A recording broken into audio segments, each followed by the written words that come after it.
여러분 안녕하십니까? 우리는 종교개혁 500주년을 맞이해서 계속해서 갈라디아서와 로마서를 공부하고 있습니다. 오늘은 로마서 6장을 공부하겠습니다. 제7과인데요. 로마서 6장의 내용을 중점적으로 공부를 합니다. 제목이 죄를 이김인데 사실은 6장의 내용은 죄의 종에서 벗어남이 그 내용을 봐서 더 적절하겠습니다. 우리 기억할 성경절은 죄가 너희를 주장하지 못하리니 너희가 법 아래 있지 않고 은혜 아래 있습니다. 로마서 6장 14절 말씀입니다. 이 오늘의 기억절이 로마서 6장을 우리가 공부하는 목적을 적절히 설명하고 있습니다. 이제 구원받은 사람은 죄가 너희를 주장하지 못하게 하라 그겁니다.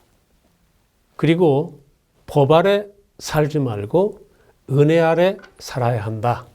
이것이 6장의 중요한 내용이 되겠습니다. 6장에서 우리가 토의할 문제들은 이런 것들입니다. 첫 번째, 죄의 종에서 벗어나는 방법은 무엇인가? 죄에 대해서 죽는다는 것은 무엇을 말하는 것인가? 침례의 의미는 무엇인가? 우리는 지금 누구의 종으로 살고 있는가?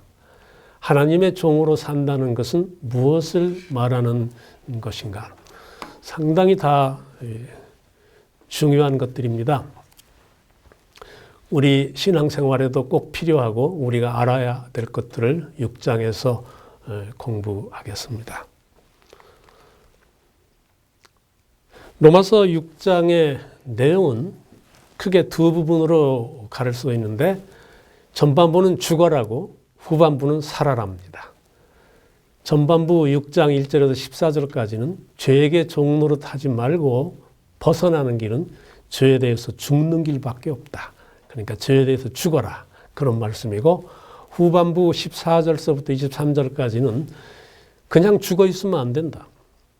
죄에 대해서 죽은 다음에는 죄에서 해방되는 즉시로 하나님의 종으로 이제는 살아야 된다. 그래서 전반부는 죽어라, 후반부는 살아라. 그것이 6장의 중요한 내용이 되겠습니다.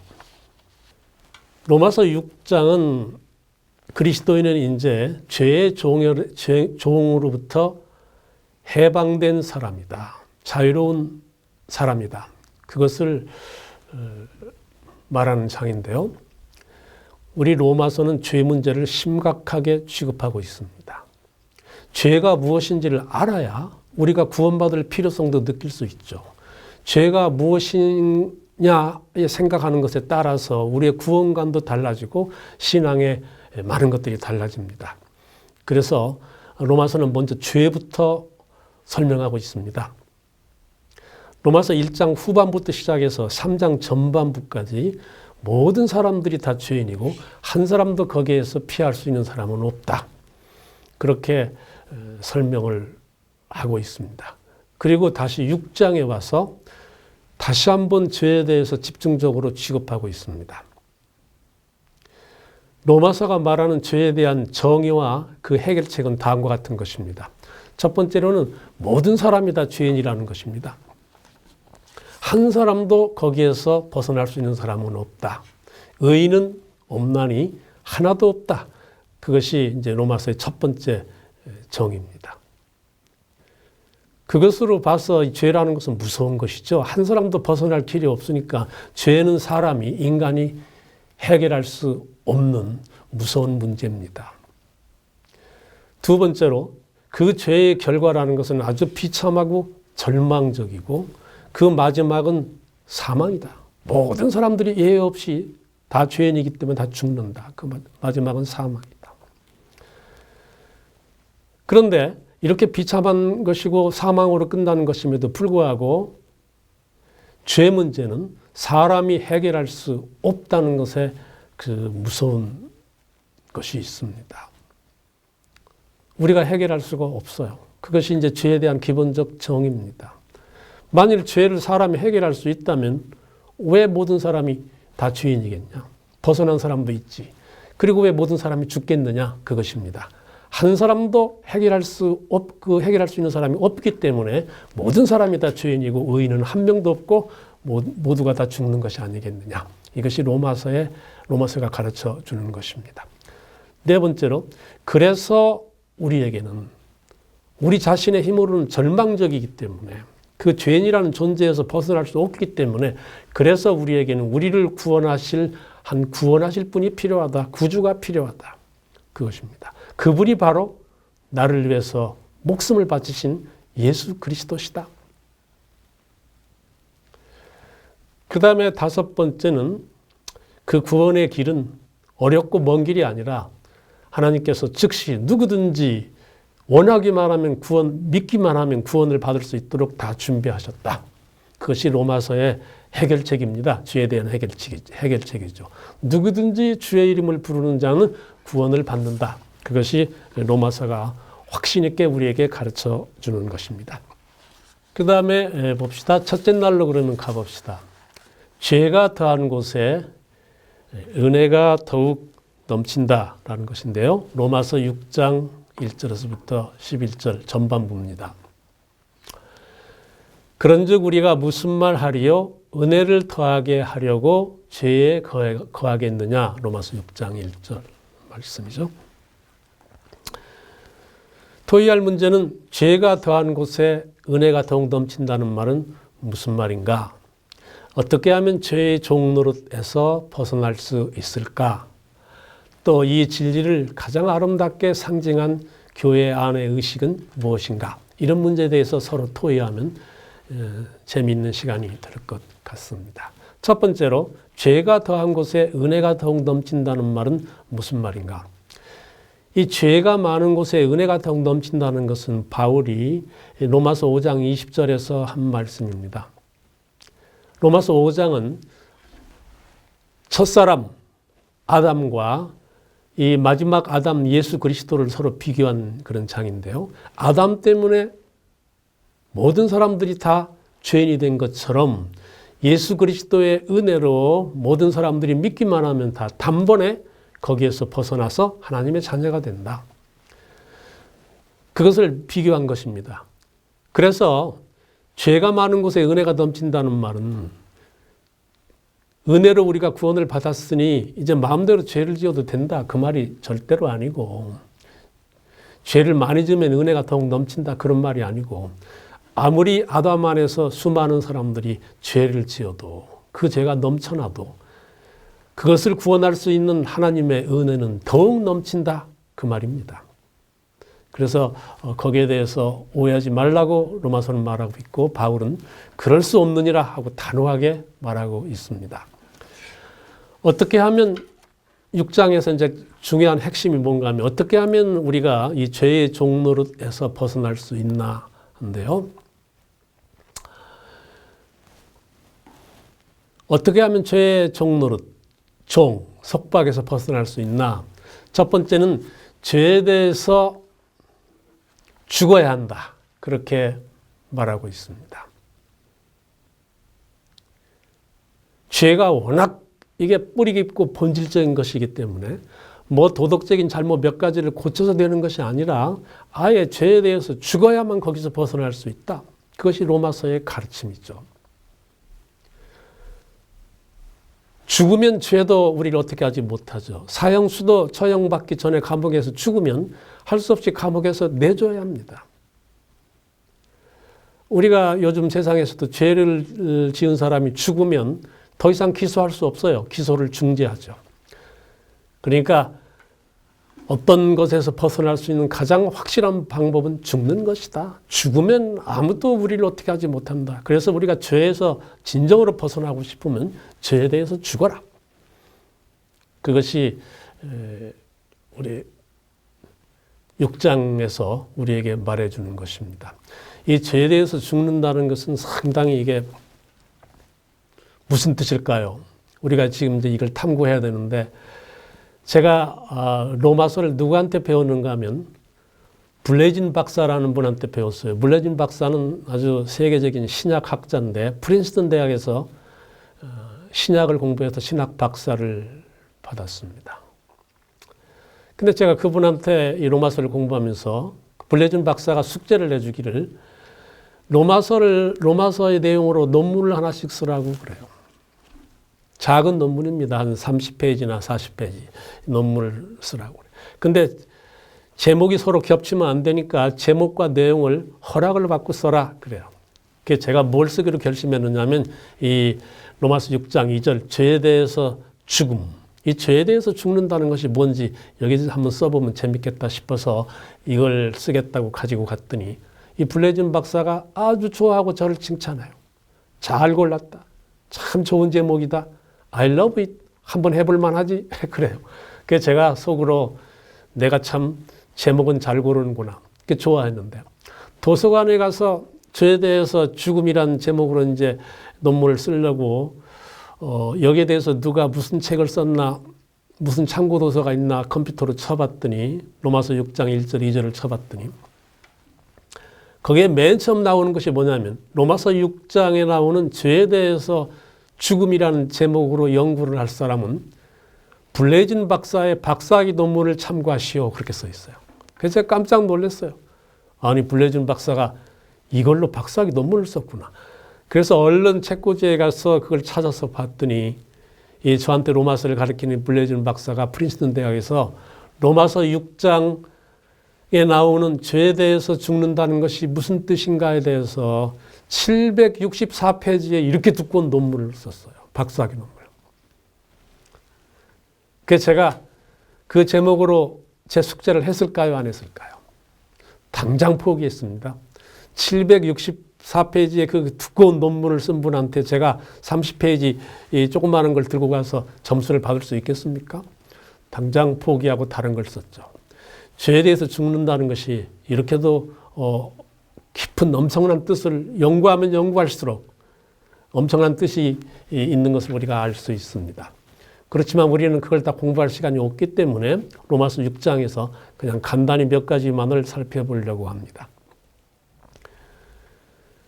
죄의 종에서 이게 죄에서 벗어나는 것이 아니라 죄의 종노릇에서 벗어나는 겁니다. 죄에 대해서 죽으려면 어떻게 하면 좋은가? 6장 4절에 죄에 대해서 죽으려면 자기 혼자 죽으면 안 된다. 그리스도와 함께 죽어야 그게 진짜 죄에 대해서 죽는 것이다. 그렇게 가르쳐주고 있습니다. 자기 혼자 죽지 말아라. 이 자기 혼자 죽은 사람들은 많은 문제가 있습니다. 혼자 애써서 죽은 사람들은 자기도 괴롭히고 다른 사람도 괴롭히는 사람들이에요. 그래서 반드시 죽되 그리스도와 함께 죽어라. 그렇게 로마서는 말씀하고 있습니다. 그러면 그리스도와 함께 죽는다는 것은 무엇을 말하는가? 그것은 자기 혼자 죽을 수는 없고 그리스도와 함께 죽어야 되는데 그것은 그리스도와 함께 십자가에 못 박히는 것을 의미한다. 그리스도께서 언제 죽으셨느냐? 십자가에서 돌아가시지 않았느냐? 그러니까 그리스도와 함께 죽으려면 그리스도와 함께 십자가에 못 박히면 된다. 그렇게 말씀하고 있습니다. 그러면 이제 또 더 중요한 것이 나왔죠. 그리스도와 함께 십자가에 못 박힌다는 것은 그러면 무엇을 말하느냐? 그것은 육체적인 고통을 말하는 것이 아니다. 이 그리스도와 함께 십자가에 못 박힌다는 말을 오해해가지고 많은 사람들이 직접 십자가에 못 박히는 고행을 하려고 하거나 혹은 십자가를 메고 순례길을 떠난다거나 혹은 여러 가지 수도와 고행을 해서 십자가에 못 박히는 것과 비슷한 경험을 체험을 하려고 하죠. 그러나 여기서 말하는 것은 그런 육체적인 고통을 말하는 것이 아니에요. 여기서 십자가에 못 박힌다는 것은 내가 그리스도 안에 거하고 그리스도께서 내 안에 거하는 아주 긴밀한 인격적 관계를 말하는 것입니다.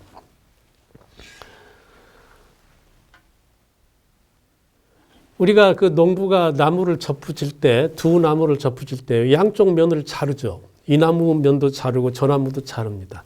그리고 양쪽에 상처를 내죠. 이렇게 홈을 파서 밀접하게 연결되도록 이렇게 딱 맞춰서 접을 붙입니다. 그러니까 우리도 그리스도와 함께 못 박힌다는 것은 그렇게 그리스도와 함께 아주 밀접하게 연결되고 접붙임을 받는다는 것을 의미하는 것입니다. 이 십자가에 못 박힌다는 것을 가장 잘 설명한 성경절 중에 하나가 뭔가 하면은 이 갈라디아서 2장 20절입니다. 내가 그리스도와 함께 십자가에 못 박혔나니 그런즉 이제는 내가 사는 것이 아니요 내 안에 그리스도께서 사시는 것이라. 이제 내가 육체 가운데 사는 것은 나를 사랑하사 나를 위하여 자기 자신을 버리신 하나님의 아들을 믿는 믿음 안에서 사는 것이다. 아주 긴밀한 그런 인격적인 관계를 여기서 설명을 하고 있습니다. 그 다음에 한번 또 보겠습니다. 우리 토의할 문제 세 번째인데요. 이 그리스도와 함께 십자가에 못 박히고 이제 못 박혀도 죽기만 하면 안 되죠. 그리스도와 함께 죽은 사람은 그리스도와 함께 다시 부활해야 합니다. 그런 특권이 있어요. 그리스도와 함께 죽은 사람은 죽음으로 끝나지 않고 주님과 함께 다시 살아나는 그런 특권이 있습니다. 그래서 우리는 감사와 기쁨에 넘쳐서 그리스도와 함께 죽기를 결심하는 거죠. 왜냐하면 다시 살아나는 그런 특권이 우리한테 그리스도인한테 있기 때문입니다. 이 예수님과 함께 죽고 장사 지내고 다시 살아나는 이 아름다운 진리를 가장 상징적으로 아름답게 표현한 것이 우리가 교회에서 거행하는 믿는 사람에게 거행하는 침례 의식입니다. 많은 교회에서 세례라고도 하죠. 이 침례 의식이야말로 로마서 6장에 자세히 이렇게 나타나 있는데 6장 3절과 4절에 그리스도와 함께 죽고 물속에 들어가면서 그리스도와 함께 죽고 그 다음에 완전히 물속에 잠김으로 장사되고 그 다음에 다시 물에서 일어나면서 예수님과 함께 다시 살아서 새로운 삶을 시작하는 것. 그것이 침례의 아주 깊은 뜻입니다.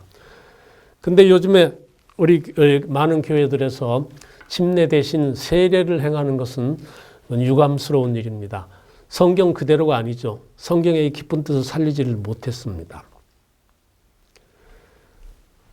그래서 예수님이 돌아가신 후에도 승천하신 후에도 한 800년 동안은 교회가 침례 의식을 잘 했습니다.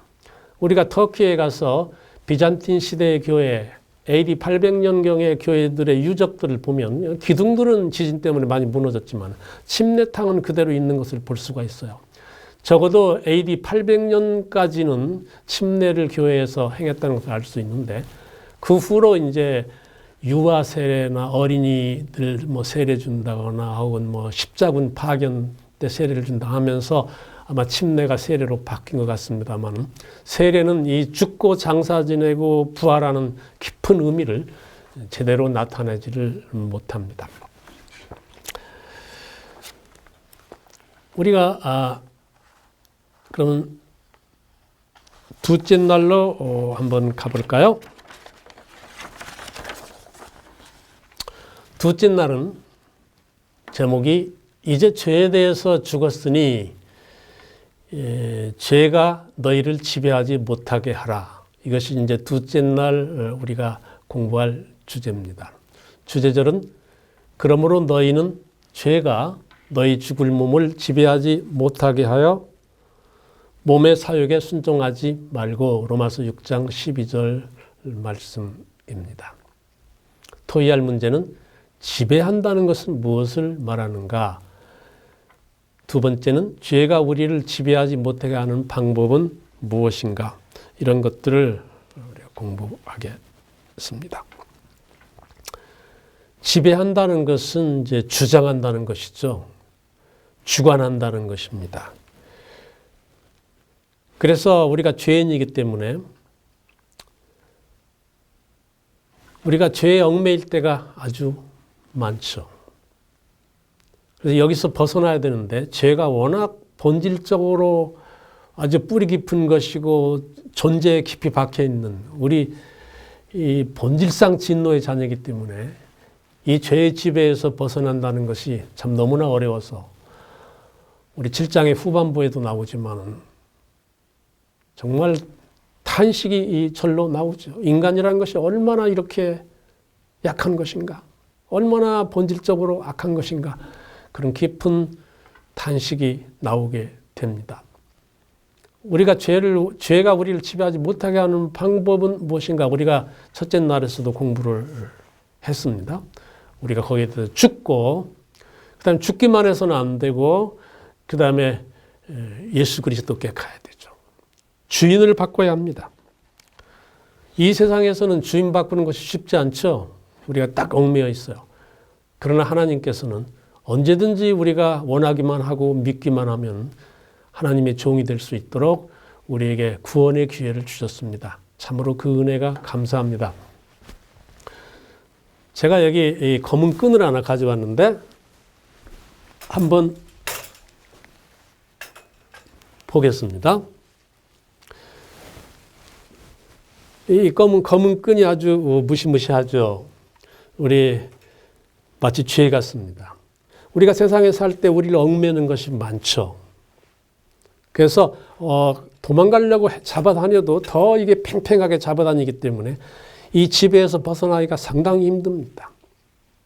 여기서 벗어나는 방법은 주인을 바꾸는 수밖에 없어요. 그리스도께 연결되는 수밖에 없습니다. 그러면 아무리 단단히 묶어있는 줄도 벗어지죠. 죄악의 줄도. 한번 볼까요? 어떻게 벗어지는지. 우리가 못 벗어나지만은 그리스도와 이렇게 연결만 되면은 아주 쉽게 벗어집니다.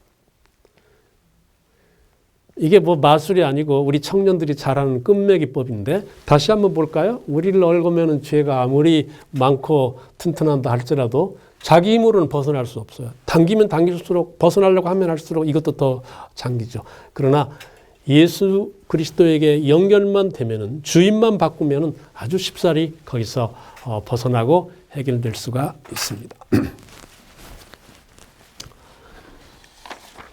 그러면 우리가 셋째 날로 한번 가보겠습니다. 셋째 날 공부를. 셋째 날은 법 아래 있지 않고 은혜 아래 있다. 죄에 대해서 우리가 죽으면 그런 것입니다. 주제절은 죄가 너희를 주장하지 못하리니 이는 너희가 법 아래 있지 않고 은혜 아래 있습니다. 그러니까 죄에 대해서 죽으면 이제 죄가 우리를 주장하지 못한다. 그러므로 법 아래 살려고 하지 마라. 법 아래 살려고 애를 쓰면 쓸수록 죄가 자꾸 우리를 주장하게 되니까 거기를 떠나서 은혜 아래 살아라. 우리가 둘째 날에도 첫째 날에도 배운 것들을 다시 한번 강조하게 하고 있습니다. 그래서 여기는 이제 간단히 넘어가겠는데요. 여기서 이 셋째 날에서 우리가 토론해야 될 것들은 그렇다면은 은혜 아래 있으면은 죄가 우리를 주장하지 못하고 우리가 구원을 받는데 그럼 우리가 은혜 아래 있으면 율법을 지키지 않아도 되는가 하는 문제입니다. 이것 때문에 이제 율법 폐기론자들이 우리가 은혜로 구원받고 이제 율법은 필요 없다 그렇게 말하는 사람들도 있는데 바울은 그렇지 않다고 말하죠. 우리 신약 성경에도 예수님께서 말씀하시기를 마태복음 5장 18절에 천지가 없어지기 전에는 율법의 1.1획도 없어지지 않고 다 이루리라 그렇게 말씀을 했습니다. 은혜 아래 있으면 율법이 필요 없는 것이 아니라 은혜 아래 있으면 율법이 더 아주 기쁨으로 감사하게 율법을 준수하게 되는 것이죠.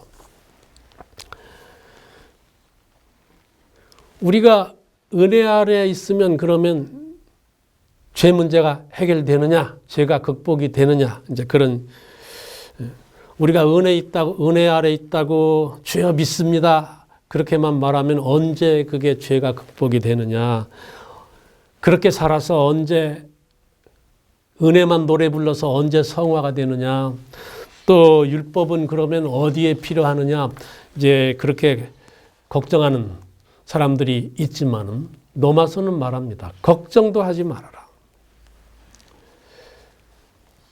율법 아래 있으면, 은혜 아래 있으면 율법을 안 지키는 것이 아니라 은혜 아래 있으면 더 기쁨과 감사로 율법을 지키게 된다. 이제 은혜 아래 살아야 하나님의 자녀가 되고 하나님의 자녀야말로 율법을 제일 사랑하고 또 준수하는 사람이다. 하나님의 자녀가 되어야 죄 문제가 비로소 해결되는 것이다. 그러기 전까지는 아무리 벗어나라고 해도 벗어나지지 않는다. 은혜 아래 살 때만, 은혜 아래 살면은 뭐 감사와 기쁨으로 살면은 성화가 안 되느냐? 아니다. 은혜 아래 살아야 진짜 성화가 되는 것이다. 로마서는 그렇게 가르쳐 주고 있습니다. 공포와 두려움이나 의무감 때문에 하는 그 율법의 준수는 성화를 만들어내지 못한다. 그건 성화가 아니라 두려움이요, 의무요. 성화라는 것은 기쁨과 감사에서 변하는 것을 성화라고 합니다. 열매 맺고 자라는 것을. 공포에서 자라는 것은 그건 공포지, 그건 성화가 아니죠. 그 다음에 또 은혜 그러기 때문에 은혜 아래 살아야 더 율법을 순종하게 된다. 그렇게 로마서는 말하고 있습니다.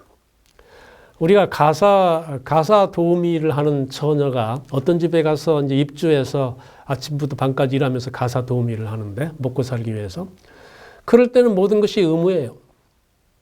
아침 5시에 일어나서 밥을 짓고 10시에는 뭐하고 12시에는 뭐하고 오후 3시에는 뭐하고 저녁에는 뭐하고 청소하고 빨래하고 뭐 밤늦게 잔다. 이게 다 이제 의무입니다. 돈을 받고 살기 위해 먹고 살기 위해서 하는 의무죠. 그렇지만 이 가사도우미 처녀가 아주 자기를 사랑하는 남자를 만나서 이제 주부가 됐어요. 아내가 됐습니다. 그럴 경우에 그전과 똑같이 심지어는 그전보다 더 심한 노동을 하더라도 밥을 짓고 이제는 아이도 키워야죠.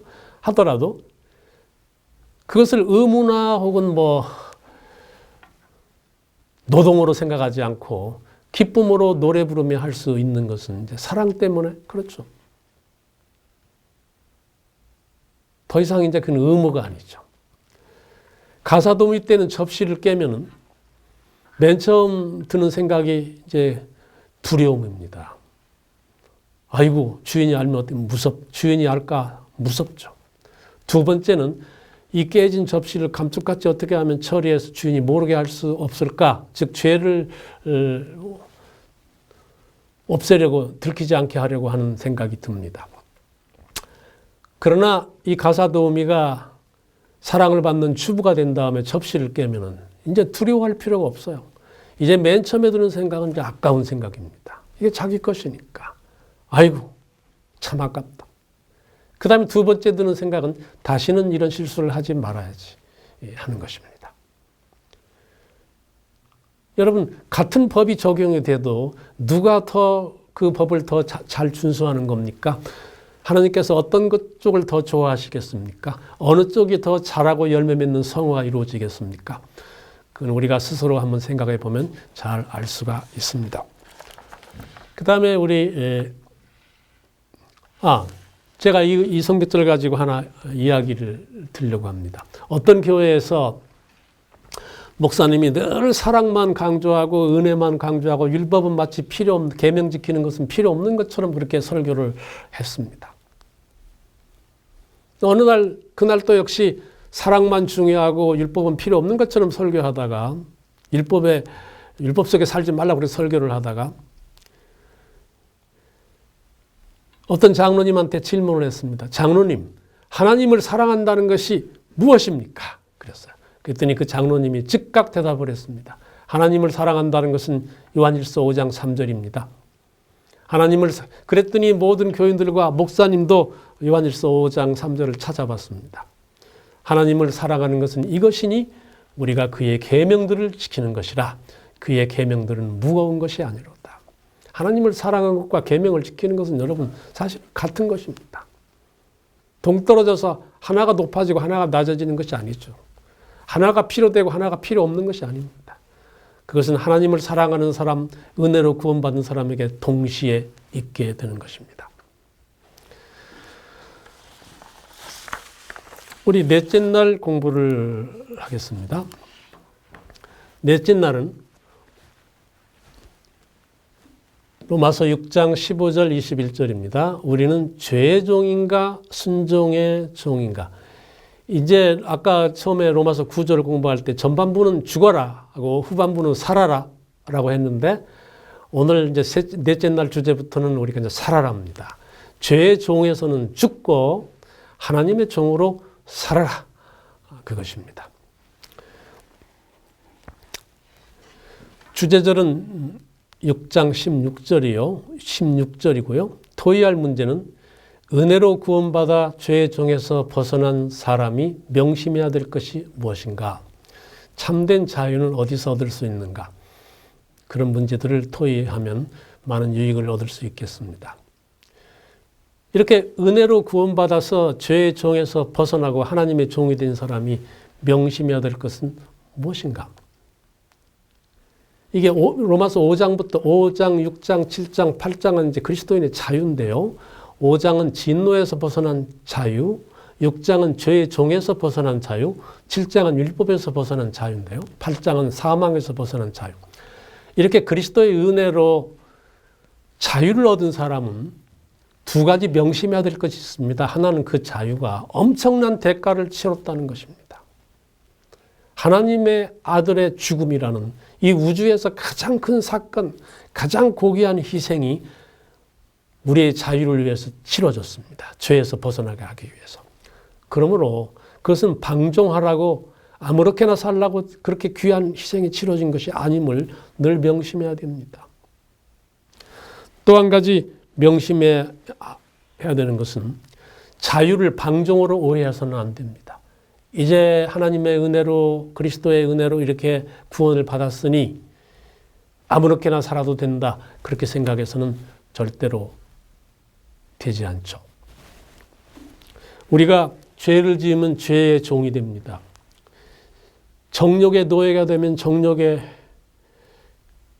종이 되죠. 우리가 또 이기심에 붙들려서 살면 이기심의 종이 됩니다.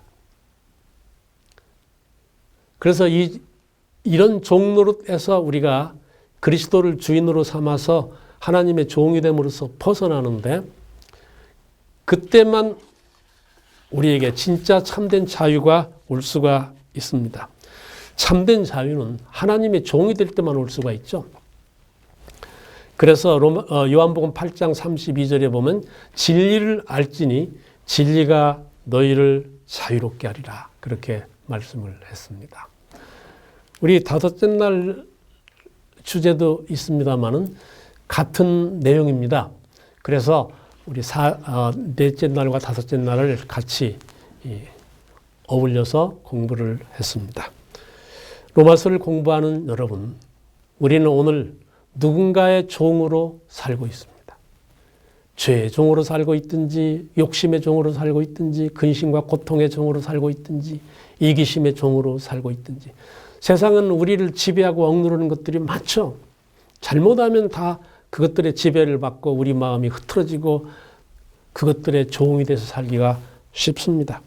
오늘 우리는 누구의 종으로 살고 있습니까? 우리는 죄의 종 아니면 하나님의 종입니다. 우리가 누구의 종으로 살기를 오늘 결심해야 되겠습니까? 참된 자유는 하나님의 종, 의의 종, 순종의 종으로 살 때만 우리에게 오는 것입니다. 죄의 종에서 벗어나서 즉각 하나님의 종으로 살기로 결심해야 합니다. 오늘 우리의 결심이 로마서를 공부하면서 더욱 굳어지기를 간절히 바랍니다.